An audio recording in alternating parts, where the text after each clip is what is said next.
So explicit lessons during my PhD work, reviewers' comments on my submission and advice that I pass on.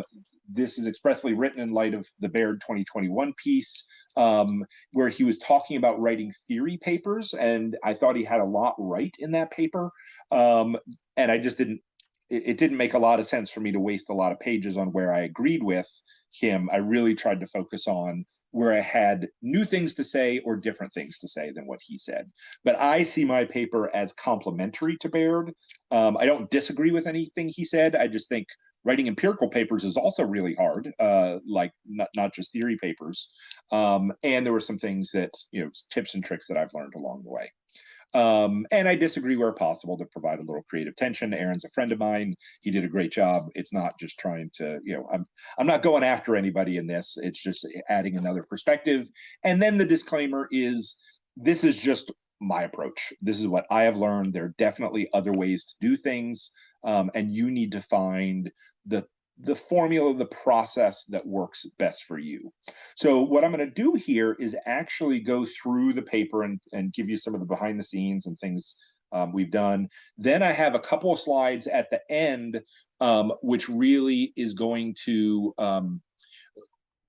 touch on how to use generative AI in your writing. I think this is somewhat of a controversial topic at the time, but I think we need to, as a field, legitimize using generative AI as a research and writing partner because the productivity gains are just so massive. But we need the right rules, we need the right processes, we need things in place to make sure we are maintaining our scholarly integrity while using it as a research tool and using it as a writing tool. So I'll share with some of the ways I've used generative AI so we can start developing a shared understanding of this. And I actually did write the editor-in-chief as I was putting together the slides for this of JAIS, asking if she would be open to me doing a follow-up paper, which talks about sort of how to use generative AI to write A papers and what are the ethical.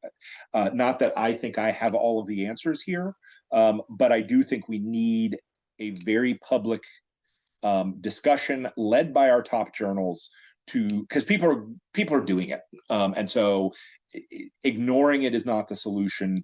And I think ignoring it puts us at a competitive disadvantage too. So finding the right responsible ways to use generative AI in our writing. I'll give you my perspective, and I'm sure there's other things out there, other appropriate ways there. So the first thing, and this is probably I'll probably say a lot of things are the most important things as I go through this. Here's the first most important thing, slide 3. A research paper is not a simple report of what you did. And that, I think, as I see junior faculty, particularly as they're coming out of a dissertation, particularly if you've done sort of the full book stage dissertation, that's something you need to unlearn, because in a dissertation, you write every literature you've written, every test you ran, every mistake you made, every hypothesis, you put everything into a dissertation, and it is a record of your entire research. For a research paper, you're not reporting what you did. You are telling a story about why your research and its findings are important. It's a very stylized process. There is a structure, I think, to good papers. It's not like you are not lying or misrepresenting what you did. You are simply framing your research in the most compelling way possible.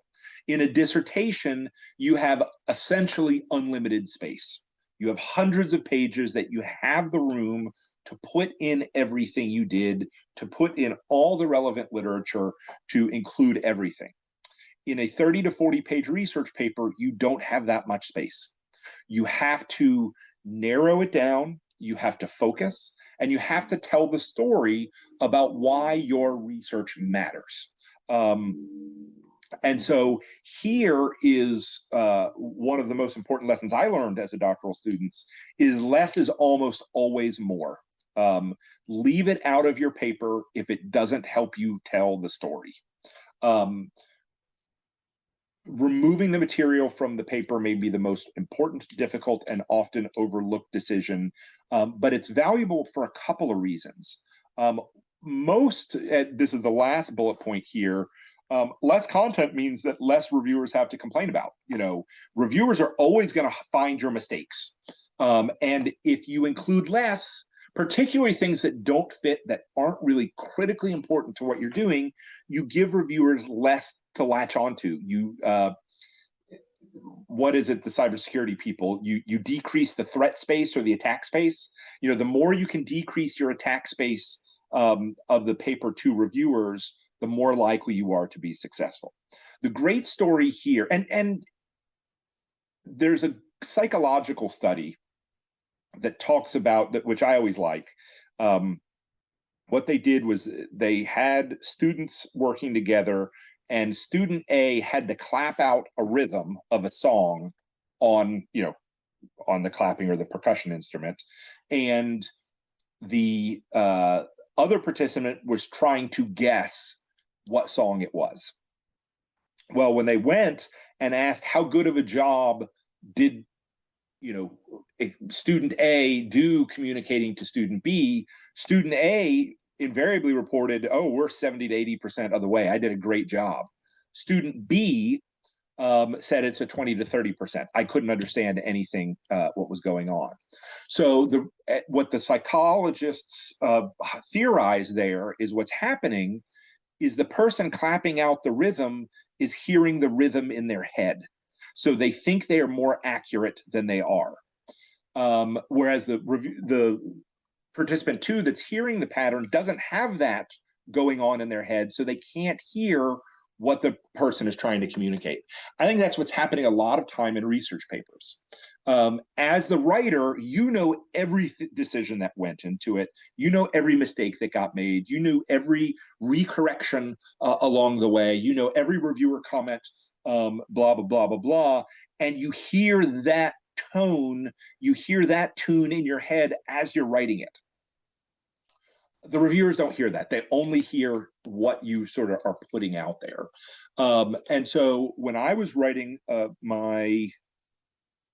I think it was my ISR paper out of my dissertation, I had a funny result where individual use. So I was studying how doctors were using electronic medical record system, and there was a funny result where I'd have to go back and double check it. I should have gone back and double checked it, where the doctor individual use was actually negatively related to performance outcomes. And one of the reviewers said, well, why is that the case? You need to explain this. And by my third time through the paper, I had gotten to the point where I was writing 3 pages of my 30 pages to describe and explain this one weird outcome. Well, then I decided, well, this is only significant at 0.08. What if I just say significance is 0.05 and I ignore this and just say it's not significant? No reviewer brought it up ever again. Like, even though they had seen previous versions of the paper, even though they knew and were asking for this, that once I said, you know what, this really isn't significant, nobody thought about it again. So that was the tune that was in the back of my head. I knew the flaws, I knew some of the problems, but I was including something that wasn't relevant to the overall story in the paper, increase the attack surface for the reviewers. They were hammering on that. And then once I said, you know what, this just isn't significant, the issue disappeared.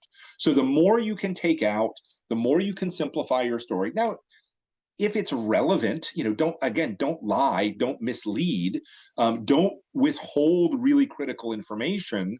But sometimes 0.8 is just not significant. 0.08 is not significant. And it's okay to say that and move on. And so leaving things out, if hypotheses aren't working out, you don't have to include every hypothesis you originally thought for this. Keep it to a stylized presentation. And the other advantage to this is you may leave out entire ideas or lines of inquiry that didn't pan out, potentially saving them for another paper. A great example of that is Sam Ransbotham and I did a 2000 an org science paper, probably 2019 ish, maybe it's 2021. That entire paper was revision 2 of our marketing science paper. That the reviewers hated it. They told us to take a bunch of stuff out. We took all that stuff out and we said, you know what, we really still like this. There was a whole paper once we fleshed all that out that was entirely different than the original, and we disclosed everything and they said, yes, this is a different and a new contribution. So you never know when you can simplify down to just the core story. You're going to end up with things left over that you can build on. And that's why I'm an advocate of research programs and not just individual research papers, because it allows you to carve out multiple paper level treatments of a larger study you've done. The last thing on this is oftentimes it means that months of work and entire tables are boiled down into simple sentences or footnotes.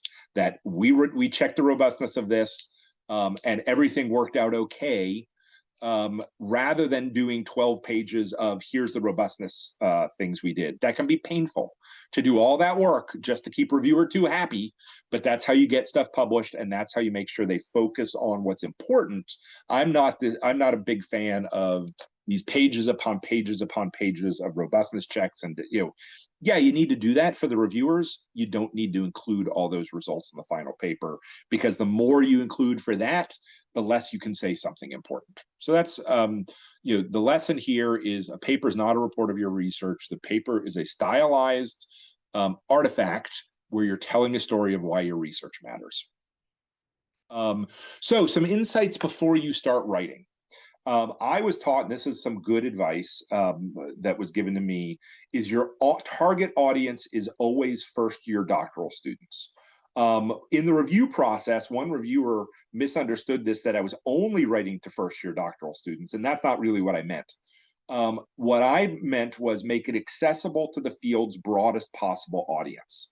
So not only by making it accessible to first-year doctoral students, you get all current and future scholars in the field that can read your work. Also, that is generally accessible to sophisticated practitioners.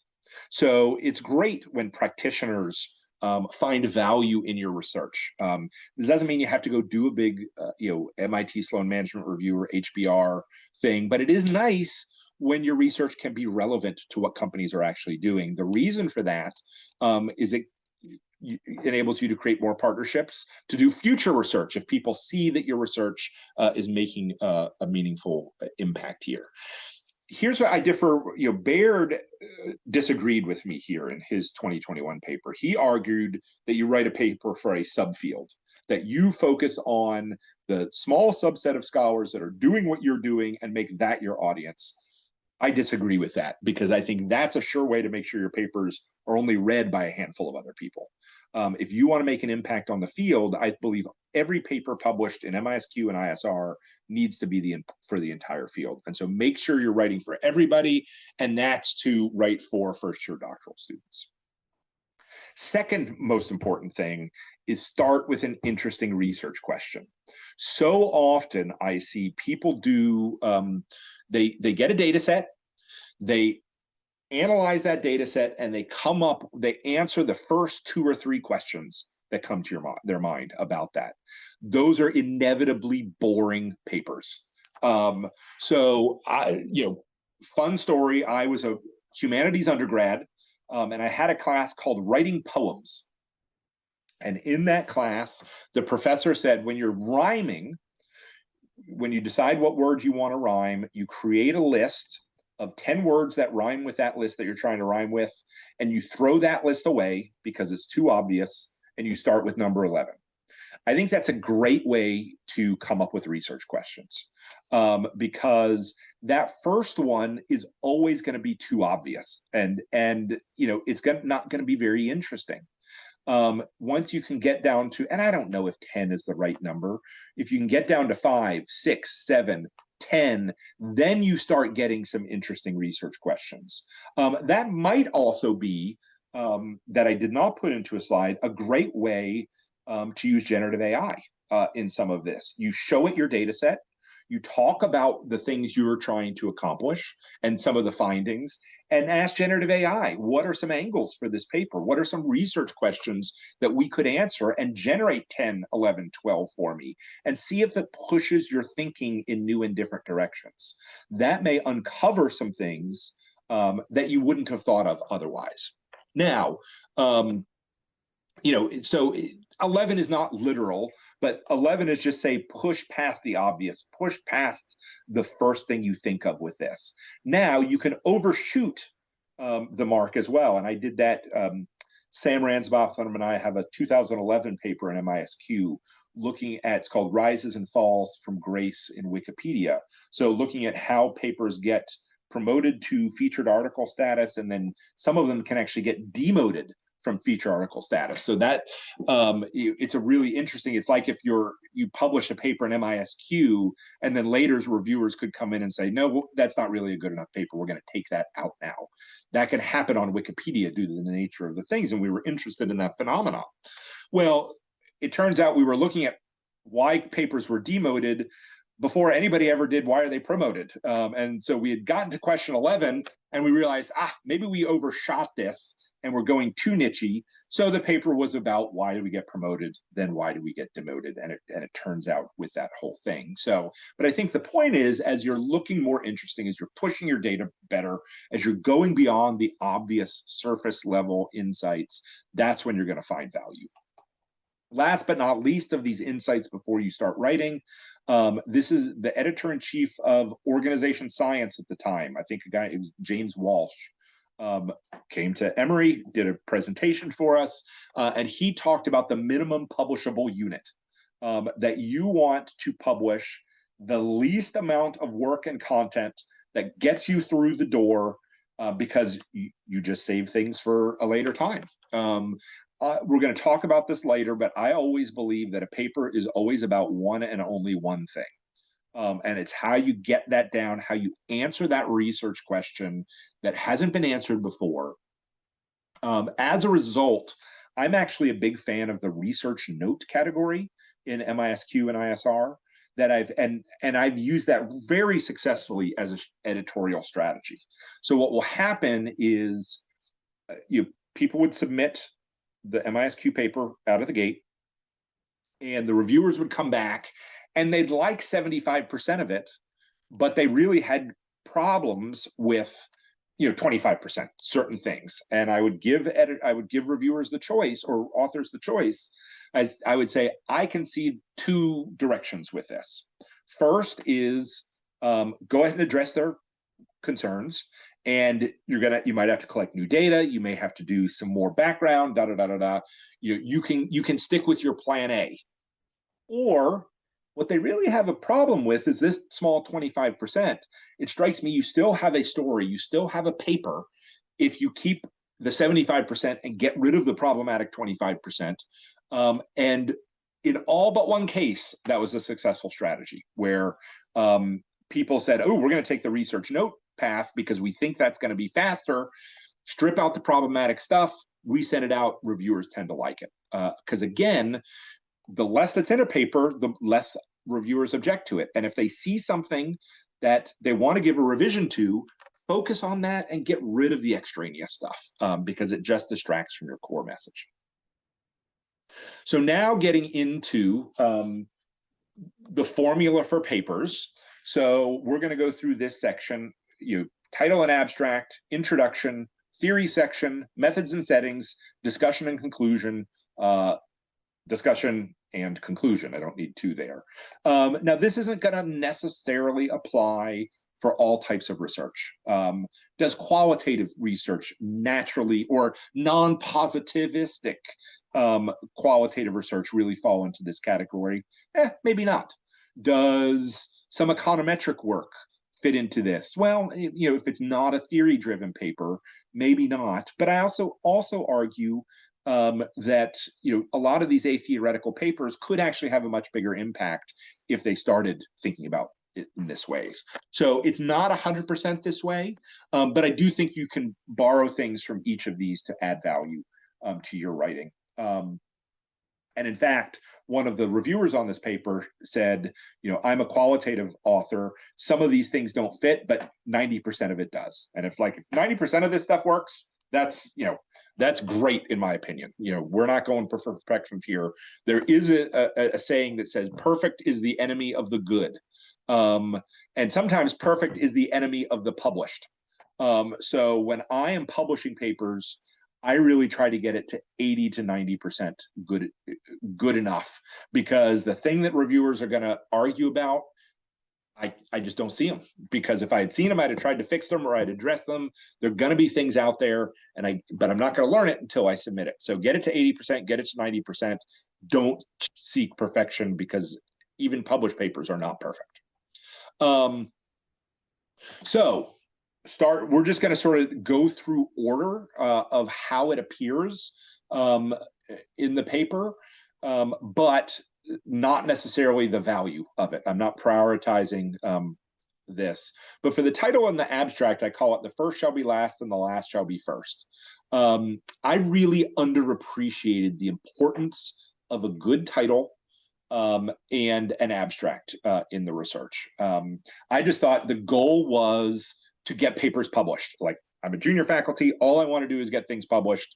That's my goal. And then I really realized later on, after you get past assistant professor, when you're going up for full professors, impact citations really matter a lot. And you know what? These early papers are going to be the ones that are potentially the most cited for your full professor case, because they've been out for the longest. It usually takes 5 to 7 years for papers to really meet their peak of impact. And so that's why they do a 5-year impact factor for many journals. So making sure even these first papers, you're thinking about what is its impact going to be in 5 to 7 years. And title is the way that things get seen. In fact, my most heavily cited paper, it's actually a research report with MIT Sloan Management Review, has been cited over 3,000 times at this point. I'm convinced it's the title alone. So it's "Strategy, Not Technology, Drives Digital Transformation." And that title, I think, summed up everything we were talking about, and people cite the research because they want to make the point that's in the title. Another great example, when I was working on a paper with Rob Fitchman from Boston College, we had a 2007 MISQ Issues and Opinions piece where we were looking at how social media could be introduced and integrated into the reviewing process, the research process, et cetera, et cetera, et cetera. At that time, I'd really gotten into Wikipedia. I was sort of very interested in it as a research environment. And I wanted to write about it. But the paper was entitled "Using Wikis for Research Teaching," and I forget what the third thing was. And wikis sort of went in and out of style. And so that paper, which was cited very heavily at the outset, all of a sudden, fell out of favor because, wikis were old news. They were mid-2000s. If we had specifically talked about what if we change this to be using social media for research teaching and reviewing, and I said, no, it's about wikis. Let's keep it about that. Whereas if I had changed that title and said, okay, wikis are a subset of this larger phenomenon that we're interested in, I guarantee that paper would have 10 times as many citations as it has today. So because I was short-sighted and naive, I didn't think about spending time on the title. The title draws audience to your work, and this audience cites your paper, which is critical. Now, full disclosure, I am absolutely terrible at titles. As judging by reading many papers, most academics are. We are not trained to be marketers. We are trained to be hardcore academics. We don't think about marketing our ideas. But here I'm about to say titles are really important. So it was funny, Nick Berente and Jan Recker talked about this paper on their podcast, on the This Is IS podcast. So it's out there if you want to go read it or listen to it. And they also said, I'm really terrible about titles. Not me. They said they were terrible about titles. And so I'm not the only one here. I think JAIS could do a whole workshop alone on writing titles. But titles are essential for attracting an audience. Don't overlook it. Don't get too fancy. Think of it as search engine optimization for your paper. Because what I have done for years is maintain an EndNote database on my computer with just MISQ, ISR, JAIS, JMIS, Management Science, Marketing Science, Org Science, the only top tier A Financial Times 50 journals. And when I have something I'm trying to talk about, sometimes I'll search that for relevant literature. Well, if it's not in the title and it's not in the abstract, it's not going to come up in my search. And so making sure scholars can find your paper and know what it's about when looking for it, that's going to be key. Now, that said, given that this is critically important, well, it's disclaimer, I'm terrible at titles. Great news, generative AI is really good at titles. And so oftentimes towards the end of my career as a senior editor, when I was working on this, I would tell authors, I'm about to accept this paper, but your title is awful. Go back, upload the entire paper to generative AI, say, give me 10 engaging titles that I could use for this paper to publish at MISQ, and pick one of those 10 that you like. Gen AI is a great marketer. So use it in that way. You're going to pick the title that fits. It's not, don't say, give me a title, give me 10, give me 15, go through it and find that. Or if it's not good enough, no, these don't work. Give me a different angle on this. That said, don't worry about titles too much until a paper has been accepted, because submitted papers already have an audience, editors and reviewers. You're going to get an audience of 3 to 4 just by getting off the editor's desk, and nobody's going to desk reject you based on a bad title. And so make sure once you figure out what the paper is about, and you may not know what it's about until round 2 or 3 of the review process, because if you follow that, cutting things out, reshifting things, but as you're getting closer to the end, spend time on titles and abstracts, because that is what people are going to search for. That is going to be the commercial for your paper. You want to get those citations. You want that impact, writing a good title and abstract, and get Gen AI's help for it. Introduction. This is where I spend the vast majority of my time on any paper, word for word. So what an introduction does is makes a succinct case for why your paper is important and why the reviewer should care. One reviewer of an early paper of mine, which later turned out to be Peter Gray at University of Virginia, said of one of my papers that I was submitting that the introduction is too long. The introduction should be 2 to 2.5 pages max. And if you can't get it down to that, you don't know what the paper is about. And that is something that I have internalized and use all the time. And it's not that and I spend a ton of time in this process moving material between the introduction and elsewhere. So if it's getting up to 3.5 pages, I'm getting too much in the weeds in the introduction, and it needs to go to the theory paper. It needs to go to the methods section. It needs to go to the settings. You don't throw it away. You just move it to more appropriate parts of the paper. I see all the time papers with 5 to 7 page introductions. Probably 50% of the papers I saw that came into MISQ were 5 to 7 pages. And those papers struggled because because reviewers don't know why they should care about the paper or what they need to be paying attention to.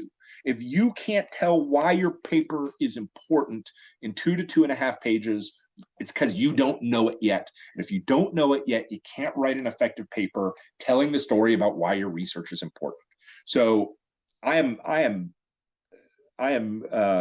adamant about this, 2 to 2.5 pages. And it's a discipline that you do, and I spend hours and hours and hours getting the right introduction down to the 2 to 2.5 pages. Because if reviewers read the introduction and they say, this is a convincing story, they're going to now be, positively inclined to accepting your paper.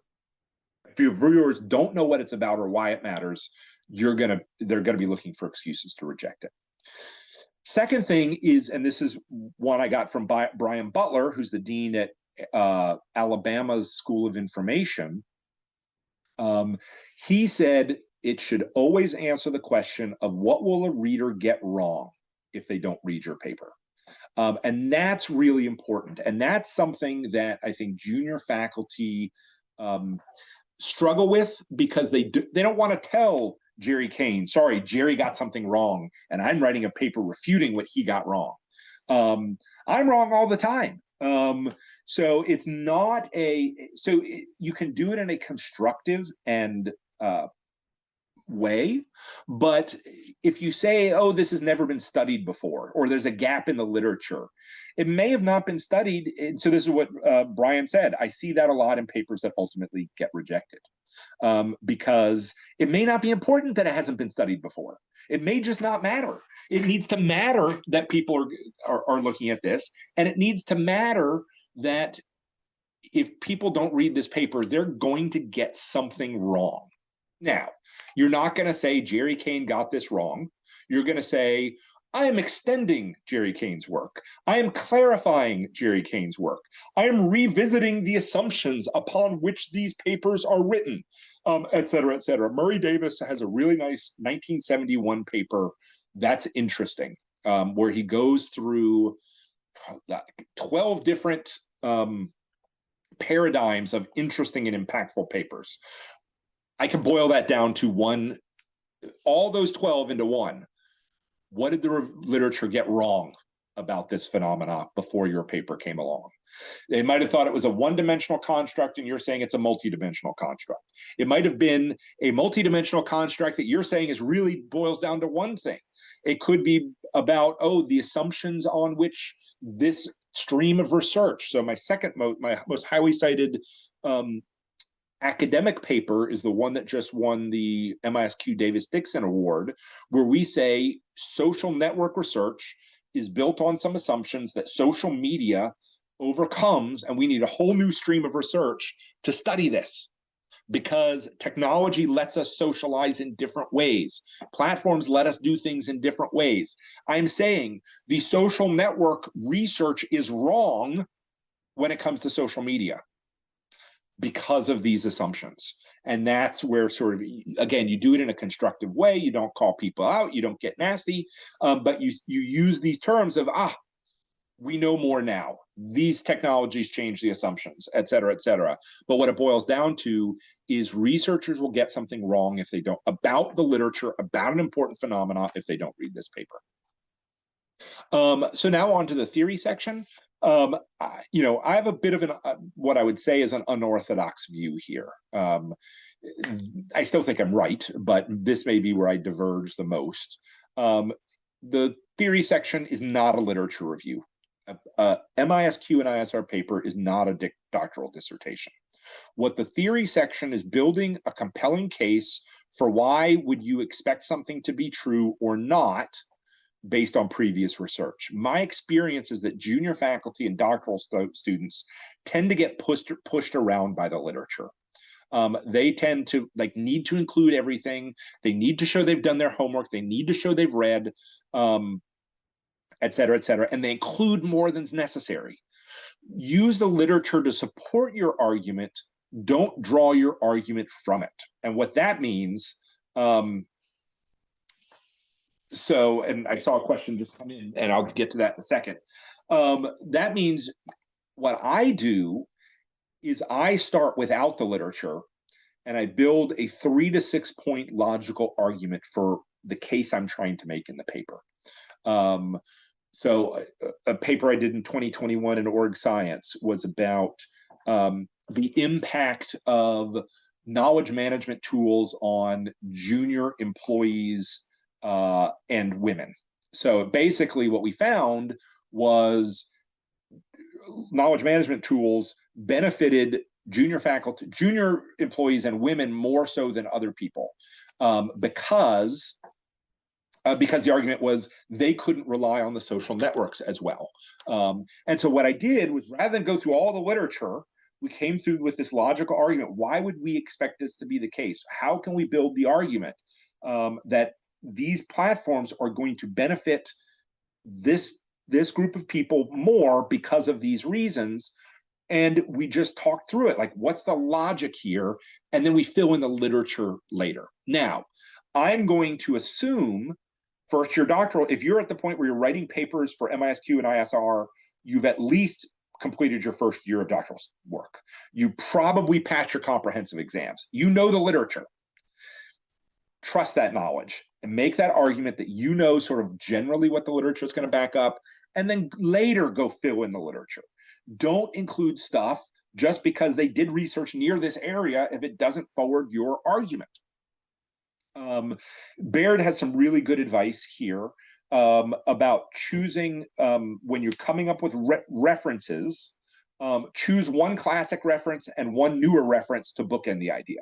Like, if you're looking at knowledge management, there are hundreds of papers out there that I could cite. There's not room. I used to think when I was junior, the more references I had in a paper, if I didn't have 100 references, I wasn't really sort of being thorough enough. Well, if you cite 100 papers, that just takes up 3 to 4 pages, 5 pages of your page length at MISQ. You don't have to, not to mention all the points you're making to include that literature, you don't have the space. Focus on the important ideas and choose the references that only support those ideas. And don't write Kane 2021 found that What that suggests is the literature is most important, not the ideas. You want to say something like knowledge management systems have been shown to help women and junior employees more so than established employees. Kane, Wu and Kane 2021. Because it's not the fact that I wrote it that makes it important. It's the fact that it supports that idea. I'm going to hold on to this question in the chat just because I want to get a little further down the road before we do that. But I have seen it. Methods and settings. The Rolling Stone magazine had a tagline that was just, New York Times had a tagline, all the news that is fit to print. Rolling Stone did a tongue-in-cheek riff on that, all the news that fits. So that's what your methods and settings. You present the facts and report what you did. Here, you're not waxing philosophical about the implications. Simply, H1 was supported, H2 was not. You don't need to include every table, every analysis, summarize whatever you can, so you don't get in the way of the argument and its implications. When I was a doctoral student, there were some papers that came out reviewing the adequacy of papers doing qualitative methods or things like that. And they said, oh, they include this, but not include this, da-da-da-da-da-da. Well, it's the reviewer's job to make sure you've checked all your boxes and dotted all your I's and crossed all your T's. Not all of that needs to make it into the final paper. There's just not room. I'm not a huge fan of papers that have multiple tables of robustness checks and that take up half the paper. You can put those in the review packet. You can say, I've done this, here it is, and it's one sentence in your paper. We checked this, and it was not a problem. Watching people do statistics to me is like watching paint dry. If half of your paper is all about robustness checks and tables, to me, that's just proving that you can do math, and I don't care. I assume if you're a faculty member somewhere, you can do math, you've earned your PhD, now tell me why what you're doing is interesting, not let's show you how I can do math. So you put as much detail as you can in a limited space, but don't derail the central argument of the paper. Discussion section, I call this the color by numbers. Save this slide because I didn't know this when I was a junior faculty, and to me it's super valuable. The discussion section has a very fixed formula. It provides a 2 to 3 paragraph summary of the paper. You then go into theoretical implications, 2 to 4 theoretical implications. What will researchers do differently because of your paper? only list the most important ones. I had one paper I did that had 9 theoretical implications. And my response is like, this paper is not going to win the Nobel Prize. You don't have that, like, you're getting pretty down in the deep, in the weeds if you're getting into 9. 2 to 4 are fine. If not, then you haven't obeyed the principle of minimum publishable unit. If you have 9 theoretical implications in a given paper, that could be 3 papers. So focus, don't get too caught up in this. 1 to 3 practical implications. If you have more than that, save them for Harvard Business Review. You need 1 to show it's relevant. More than 3, and you should be saving those for another outlet. 1 to 3, just showing it's relevant is key. And then limitations in future research. Another controversial point of approach of mine is I don't even include limitations in the first draft of the paper. Because if I knew what the limitations were, I would have already addressed it. To me, limitations in future research is a section where this is the really great points raised by reviewers that I can't do much about now section. Like, you don't see where the problem's in. Reviewers are going to bring stuff up and you're going to be like, how did I miss this? How did I not see this flaw or this assumption? And you just can't see them all. And so I save the limitation section for, that reviewer has a great point. There's not much I can do about it. Before that, do as much as you can to mitigate those limitations before you submit that first one. So one question here that's an easy, what if we merge future research and theoretical implications and only mention limitations in the last section? I think that's fine. Theoretical implications can be future research as well. I think that's an outstanding point. And so again, either way, so as a friendly amendment, we'll just call this point 4 limitations, and future research can either go in theoretical implications or the limitations section. Last but not least, don't end with limitations. It's such a downer, but you've already summarized the paper. So what do? You wrap things up. There's a US movie from the 1990s called Bull Durham, which is about following a baseball player who's going through the minor leagues to the big leagues. And he had an older mentor teaching him how to sort of be a good baseball player, how to live life, et cetera, et cetera, et cetera. And there's a great quote in there where he says, this is the advice he's giving when talking to the press. Cliches, they're your friend. Know them, use them. That's my attitude towards conclusions.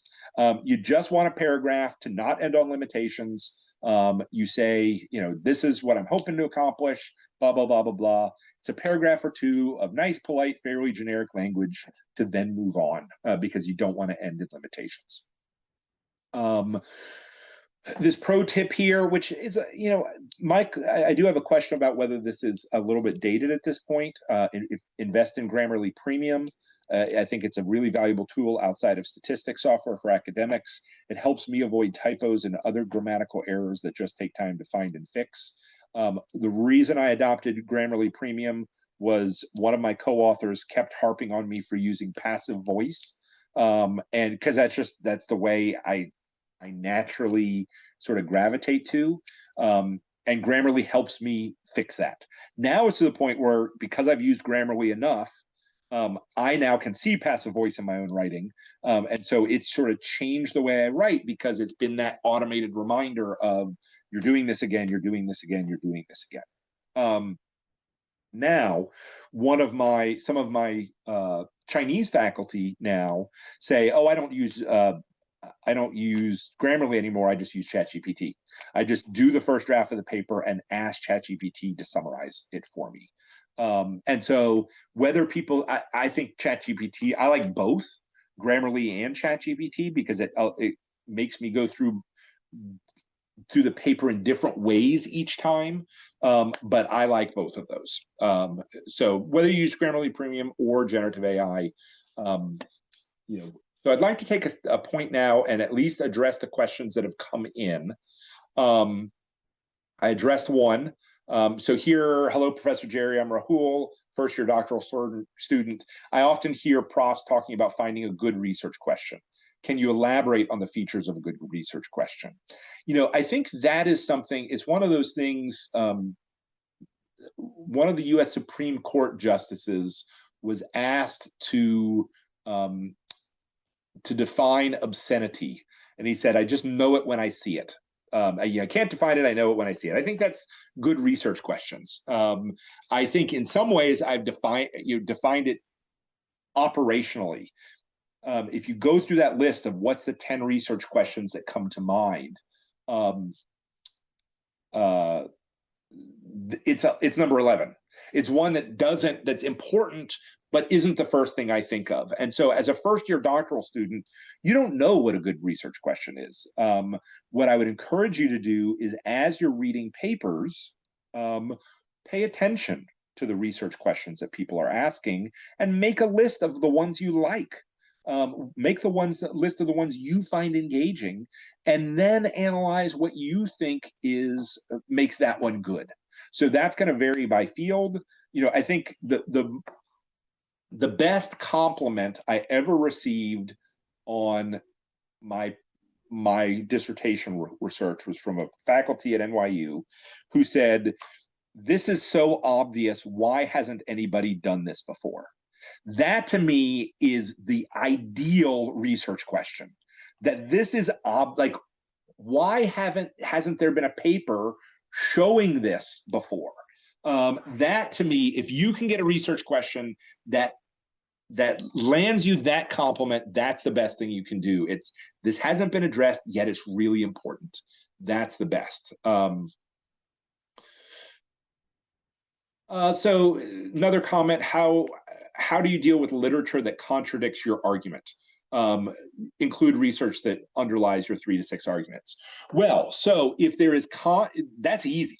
That's the best case scenario, because then the whole point of the research paper, because it wouldn't just be your it's the literature. So 2 situations. One, there is disagreement in the literature. And then you set it up where there's disagreement in the literature. And the reason you're reading my paper is because we need to resolve this disagreement. A great example is my 2014 management science paper with Ann Myshak. We do a deep dive into the Wikipedia article on autism. And when you look at a lot of the online community literature, some look at it, some looks at it like a brainstorming feature, some looks at it like a core periphery structure, I don't remember, I should have reviewed the paper before I got up here. And then what we say is, you know what? So which one is right? And our conclusion is they're all right. They just appear at different stages of development. And so that's the hook of the paper. There's disagreement in the literature, and we're going to resolve that disagreement.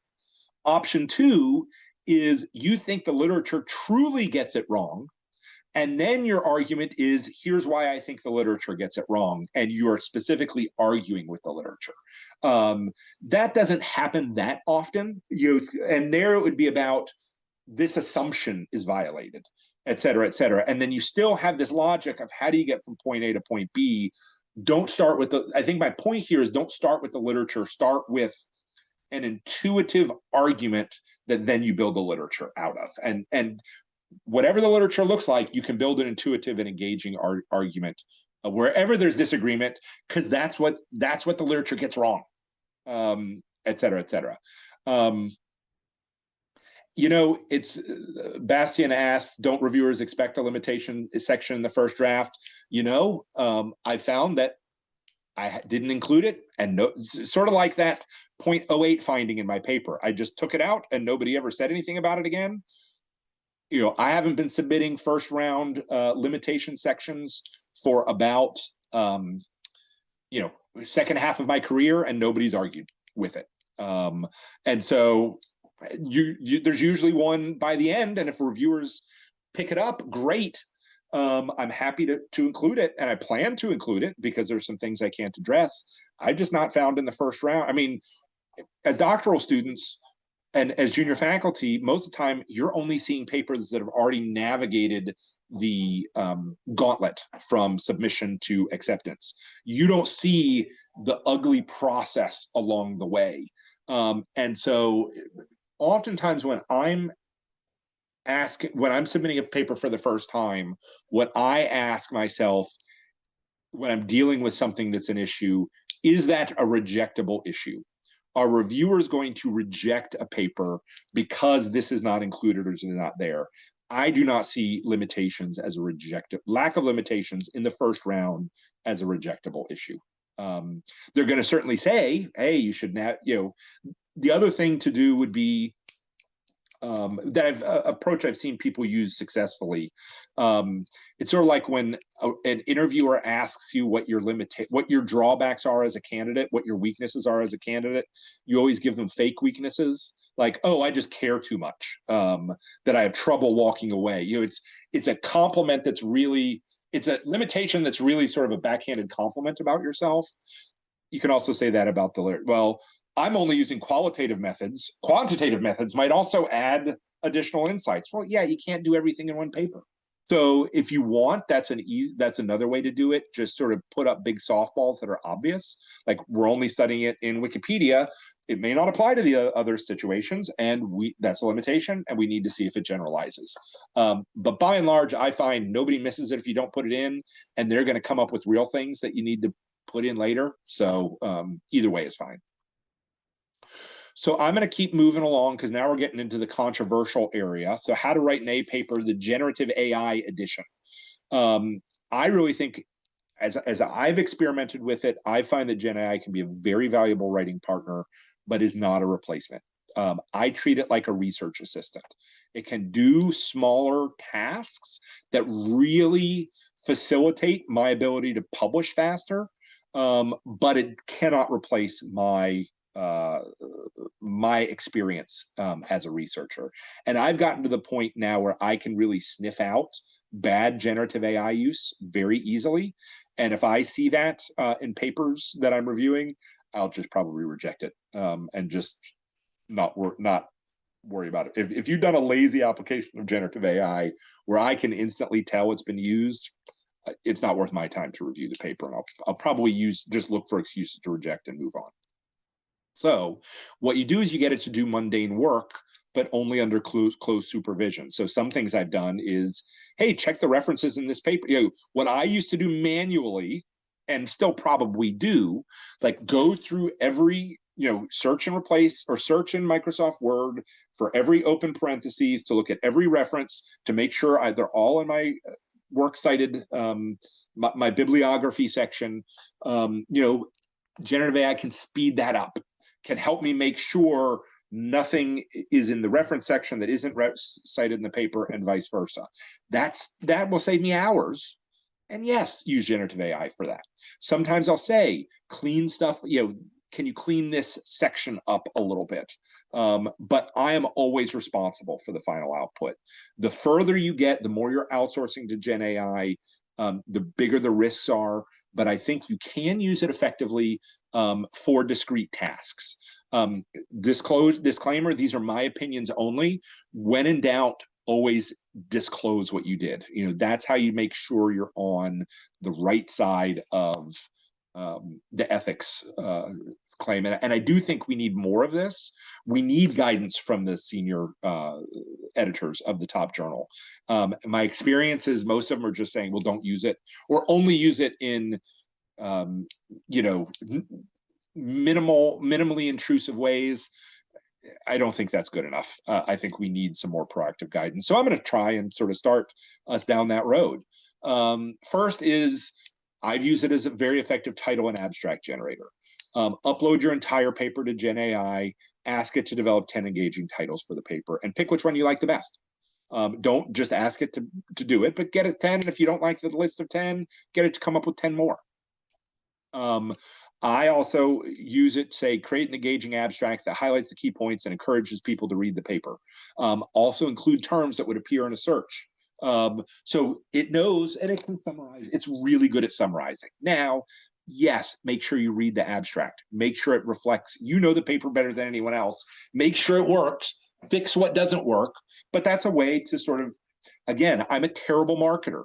I've made the argument that titles and abstract are the marketing of the paper. Get Gen AI to help you. So I got a very interesting question about interpretive research. All I can say is I'm not an interpretive researcher. And so we'll get my colleague Marique Boudreau to come and sort of answer those questions. Yes, this is a very positivist view. And so there I'd say borrow what works from this paper, discard what doesn't. So only use the stuff that fits with your things. I'll come back to that in a minute, see if I can give a deeper treatment. I do think it's possible to use it for help with writing.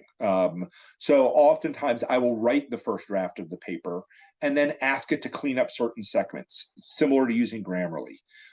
Usually when I do that, what I do is clean it up paragraph by paragraph.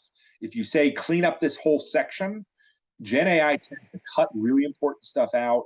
It tends to oversimplify. I find if I do it paragraph by paragraph, though, it tends to do okay. But I do the paragraph, I then reread the paragraph to make sure it's fitting, sort of how the overarching thing, and then, unless it fits well, then I don't include it. Always check carefully to ensure it doesn't change the meaning. But sometimes what I'll do, like I have a MISQ editorial come out, I did an outline for the paper. I spent a month on this outline. And then I asked generative AI to, critique my outline. What's working, what's missing. And it, said generally I did a good job. And so as a proof of concept, I actually asked it to come up with an outline independently of mine. And there was probably 80% overlap between what I had done independently and what Gen AI had done. And then it had come up with some stuff that was better than mine, and it had left out some stuff that was critically important. So what I did was say, critique my outline. What am I missing? And it brought something up that was important that I had not. So it brought up decentralized social networks, which I didn't know, like Mastodon and Blue Sky, which I had not spent a lot of time looking at. So I did a deep dive to make sure I understood that. And they could point out, ooh, you're missing this point that could be really important. I went and did my own due diligence to respond to it and to make sure it was legitimate use of that. Other thing is oftentimes I've done, so we do a draft of a paper. I ask co-authors to comment on versions of the paper. So they come back, give me a Microsoft Word version with all the comments. And then sometimes, so I've done where I've gone into Gen AI, how would you address this comment? How would you respond to this comment? And it does a pretty good job of, I would just include this sentence. Again, you have to do it comment by comment. You have to validate each time that it's doing what you would want to do, but it can streamline that process of integrating your co-author's feedback. By breaking it down into each individual, so you'd never say address all of these comments. Gen AI sucks at that. But if you do it one each time, and I do it each time to make sure it's a legitimate suggestion, I would say it's right 75% of the time, and 25% of the time I just say I knew better. And maybe I don't know if that's 10% and 90% or 50-50. I don't know what the percentage is. I know it's substantive enough that it speeds up my work by using it, but I cannot outsource the process to it. I have to keep checking into that and making sure it's not going off the rails. Another really interesting use we did, so we have a research commentary paper in at MISQ about using generative AI for IS research. A plug, we're doing a workshop at ICIS on this on Saturday morning. If you're interested in joining us, please sign up. So we had done the paper, and I'd written the discussion section, and we weren't really happy with how it turned out. So what we did is we all got on a Zoom call, and we had a discussion following that structure of the discussion section that I put in a previous slide. And so I recorded the conversation and created a transcript. And so we talked about the theoretical implications. We talked about the practical implications. We talked about the limitations. We talked about all this stuff. And then I uploaded that transcript to Gen AI and say, can you write the discussion session based on this transcript and in 3 to 4 pages? And it did a remarkable job creating a first draft. Was it all our thought? Absolutely. It was drawing on our discussion as a research team. But rather than me having to go back and recreate all that from scratch, it summarized that original thought. Now, then I went back and did an editing pass to make sure it was accurate and sort of adequate to the needs. But it saved me hours from going from turning the discussion into an effective first draft. And that was much better than me sort of having to go back to the discussion, summarize it, yada, yada, yada. It did a great job there. Use Gen AI as a friendly reviewer. Ask it how your paper can be improved. Don't accept all the suggestions. Sometimes it has you chasing rabbits. Sometimes it has you doing a bad job. But always ask, like I did, and ask it every step of the way. Here's the outline. What am I missing? What should be included? Da da da da da. Getting it to help you prompt your own thinking, that's where it's valuable. How can this paper be improved? Yeah, I don't like that one. Ooh, but that's a good point. Sort of like when you get reviewers. That's how I take feedback from reviewers. That's a good point. That one I don't want to deal with, and I'll explain why. So you deal with what you can deal with. It also helps find references for particular claims. I say, hey, is there something from the MIS literature that would support this? It gives me some things. Then I need to go reread the paper to make sure it fits. But that's a whole lot better than sort of having to do that process from scratch. It's like Google Scholar. Find me papers that fit this topic, and then I go and dig in to make sure it actually works, just like I would do if I found something in Google Scholar. One thing that I have found helpful is something called the critical framework. So that what I do is sometimes when I structure prompts, I use this format. So I give it the context, the role, the intent, the task, the instruction, the criteria, the audience, and the learning that I have from it. So I am a MIS professor writing an article for MISQ. The audience is first-year doctoral students. What I'm trying to do is do a discussion section. Here is my guidance. Here's a paper I wrote about discussion sections, da, da, da. The more information you can give it, and if you follow the structure, you're probably going to get better results. One advanced technique is few-shot prompting. What I've started to do is create a custom GPT with all of my writing, so it can learn my style. And so as I'm asking it to do these discussion sections, use my previous discussion sections as a model, use my previous work as a model to help me draft a new one of this. So I'm using previous examples of my work to guide generative AI. So in summary, I do think generative AI is too powerful of a tool for researchers to simply ignore. Now, does that mean as a doctoral student, you can afford to not learn how to write good A papers? No, because, like AI for coding, if you do AI for code, it's going to get you a version that's about 75% adequate. A 75% adequate software program is really terrible. A 75% paper is really terrible. It's going to help automate some things, but unless you know how to write a good A paper, it's not going to do it for you. It's just going to speed up some of the process. It's going to help you avoid some mistakes some of the routine stuff. So you can focus on the value-added contributions. Have it make when in doubt, have it make suggestions, and then you choose from those suggestions. You choose what to implement. It's your reputation on the line. Don't outsource too much to generative AI. Make sure you can stand behind every sentence in that paper, but I would argue you could probably get twice as much out the door once you learn to be an effective user of generative AI. I've seen people use it in terrible ways. I've seen people use it in lazy ways, and that's obvious. But my personal experience is generative AI makes me a better writer, and it makes me a more efficient writer. And I'm going to use any tool that helps me do that. It makes me better, but only if I use it constructively.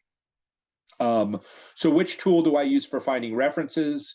I tend to be model agnostic. I sort of go between uh, models. I Gemini tends to be my go-to. And then I find that sometimes it's good at certain times and bad at other times. And or change the prompt. If you go through that critical framework and say, hey, search only MISQ ISR, search only, and here are those websites. Sometimes also, if deep research, if you've not used the deep research tool, it's really good at doing summaries of particular areas. So if you do a deep research, you're not never use deep research on your own stuff, but it helps you get up to speed, and it can help you identify references you might have not found otherwise. Verify them, make sure they exist, because AI hallucinates sometimes. But that's how I used to use Wikipedia too. I'd go to a Wikipedia article and just look at the references they included. And sometimes that's a really great way to find good references. So we're doing it in different ways, but it's still your reputation on the line. Don't use it in ways where you haven't validated, you're not confident in the outcomes. So that's all I've got. We have